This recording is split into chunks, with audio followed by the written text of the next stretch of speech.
Magandang umaga, hapon, gabi mga kabarkada. At andito na naman nga pala tayo at nagbabalik sa ating Minecraft Hardcore Series Season 1. Sa video nga pala na ito ay kailangan natin makakuha ng Totem of Undying dahil lagi tayong namamatay sa ating Hardcore Series. Bago natin simulan ang ating Minecraft video ay mag-subscribe na kayo at i-like nyo din ang video para notify kayo lagi sa mga next video ko.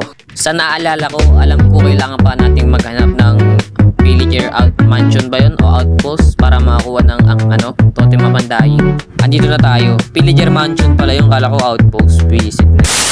Huli ka, nakahanap din. Nagdadrop ba to ng totem? Feeling ko nagdadrop to eh. Alam ko nagdadrop to eh. Wait lang. Ay, walang drop.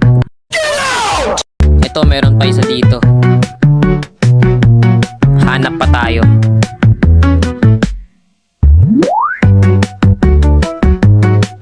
Ito, meron ulit. Patayin natin. Wala talaga silang dinadrop na totem oh. Paano kaya nakakuha ng totem dito? Aray, kung mamamatay pa ako. Muntingan na ako dun ah. Okay, maghanap na ulit tayo. Magpakita ka na, totem. Pakita ka na. Yun, huli ka. Ito ba yun? Nagdadrop ba to guys? Nagdadrop pa ata to eh. Wait lang. Patay natin. Nabuli mo. Uy, ba't ka tumatakbo? Tara dito. Huli ka. Nagtatago ka pa ah. At dahil may totem na ako, malapit na matapos ang video.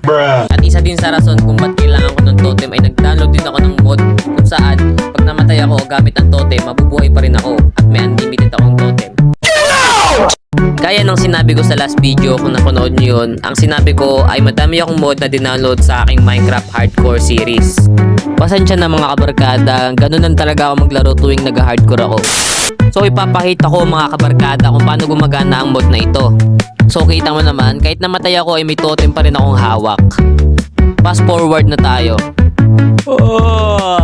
Uwi na ako, pagod na ako. Muntik pa ako mamatay doon kanina.